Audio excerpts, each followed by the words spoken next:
सगळ्यांना जय हिंद. येथे उपस्थित सर्व भारतीय, आता माझी ओळख करून दिली का काँग्रेसचे जिल्हाध्यक्ष आहे, पण आज काँग्रेस नाही, मी आज भारतीय म्हणून इकडे आलोय.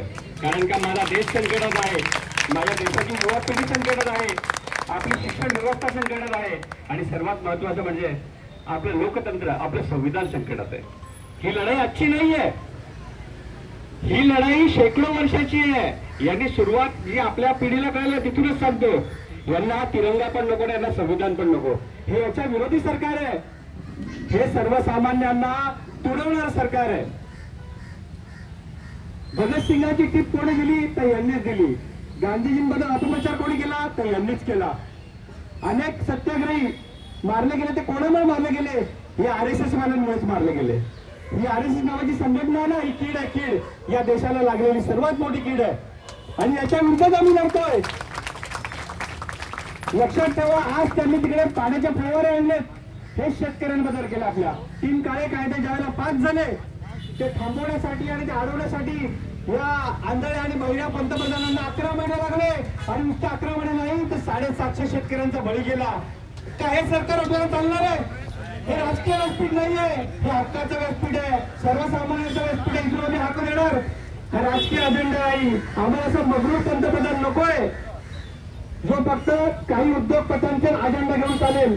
देशातली 99% जनता मेली तरी चालेल, पण यांना यांचा अजेंडा राबवायचा आहे. अहो काय केलं तुम्ही? एअरपोर्ट यांचं गळतंय, यांनी बांधलेले हायवे गळतायत, रेल्वे गळतायत. एवढी गळती काही कमी होती तर आता पेपर पण गळायला लागले, पेपर लीक झाले. ते आमदार फोडतात, खासदार फोडतात. अहो यांची ताकद कुठपर्यंत गेली? यांनी देवाची तिजोरी पण फोडली. जर रामाच्या नावावर आले तर रामाला पण लुटलं. तर तुम्ही आणि मी काय आपली मतं घेतली आहेत आणि रामाचं नाव घेतलंय.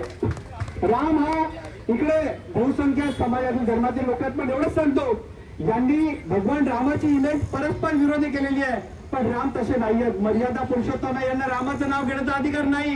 कारण का राम शाश्वत आहे. राम कुठे आहे? राम शबरीच्या बोरात आहे. राम वनवासात आहे. राम भरताच्या भक्तीमध्ये आहे. राम हनुमानाच्या निष्ठेमध्ये आहे. राम तुमच्यात आहे, राम माझ्यात आहे. राम भाजपामध्ये नाहीये, भाजपाची मालकी नाहीये, त्यांच्या बापाचा राम नाहीये. राम आपला आहे, राम कणाकणात आहे. जसे राम आहे तसे येशू आहेत, तसेच अल्लाह आहे. आपल्याला माहिती आहे वगैरे, पण यांनी फक्त तोंडापुरती राजकारण केलेलं आहे. आणि भारत अल्लाउद्दीन खिलजी पासून बघा, किंवा मी तर तेच बोलतोय, तुलना अशी झाली पाहिजे अल्लाउद्दीन खिलजी पासून नरेंद्र मोदींपर्यंत. ज्या ज्या वेळेला लोकशाही दाबायची त्या त्या वेळेला इकडे धर्माची लढाई लावायची. तू हिंदू, तू मुस्लिम, तू ईसाई. तर अशा वेळेला आपण सावध असलं पाहिजे. अनिल चव्हाण सारखे जे आपले युवा नेते आहेत, कार्यकर्ते आहेत, तर त्यांनी का आमच्याकडे येऊन सांगितलं का असं आंदोलन आहे, बुधवारी आपण परत करणार आहे. मी त्यांना तेच बोललो, अनिल भाऊ हे आंदोलन एका दिवसात संपणार नाही. आता ही स्वातंत्र्याची दुसरी लढाई आहे आणि मला वाटलं नव्हतं का ही लढाई आपल्याला लढावी लागेल. आपल्या पिढीला खूप काय केलेलं आहे. आपल्या पिढीने कोविड पाहिलाय, GST पाहिलाय, आपल्या पिढीने नोटबंदी पाहिली आणि पुन्हा एकदा आपली पिढी आता गुलामगिरीकडे वळते. आणि स्वातंत्र्याचा संग्राम लढण्यासाठी आपल्याला पुन्हा रस्त्यावर उतरावं लागेल.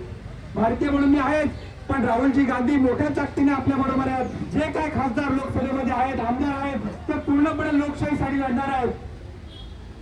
गोळीने गांधी मरत नाही, म्हणून आज पण 900 देशांमध्ये गांधीचे पुतळे आहेत. अहिंसेचा सरसेनापती महात्मा गांधी हा कधीच मरणार नाही. कारण का तुमच्या माझ्यात आहे. गांधी ओळख यांना गांधींची ओळख पुसायची आहे. यांना शिवाजी महाराजांबद्दल वाईट म्हणतात, हे टिपू सुलतानांबद्दल वाईट म्हणतात. यांना काहीच माहिती नाही. हे व्हॉट्सअप युनिव्हर्सिटी मधून आलेली घाण आहे. हे 2014चे सगळे विद्यार्थी आहेत आणि हे असे नसणार. यांच्याबरोबर आपण वाद घालून उपयोग नाही. कारण ते दगडावर डोकं आपण लावत आपलंच डोकं फुटणार आहे. यासाठी आपल्याला रस्त्यावर उतरावं लागणार आहे. मी एवढंच सांगतो पंतप्रधानांना, आज काही तुमची युवा पिढी जर बरबाद करण्याचा प्रयत्न केला तर तुमचं भवितव्य काय खरं नाही. आणि तुम्ही युवकांना कॉक्रोच म्हणता, बहुजनांना तुम्ही रस्त्यावर लोळवता, शेतकऱ्यांवर तुम्ही खिळे टाकतात का तिकडे आपले शेतकरी चालले नाही पाहिजे, त्यांच्या पायाला लक्षात. अहो तुम्ही शिवाजी महाराजांचं नाव घेतात, रामांचं नाव घेतात. त्या शिवाजी महाराजांनी काय सांगितलं होतं, पत्र काढला होता, त्या शेतकऱ्यांच्या पानाच्या देठाला पण हात नाही लागला पाहिजे. हात लागला, त्यांचं नुकसान झालं तर ती त्यांना शासन होईल. त्या शिवाजी महाराजांचं नाव घेतात आणि तुम्ही हे करतात, शेतकऱ्यांच्या पायाखाली खेळ टाकतात, त्यांच्यावर अश्रूधूर सोडतात. निषेध करतो अशा पंतप्रधानांचा आणि अशा अराजक सत्तेचा.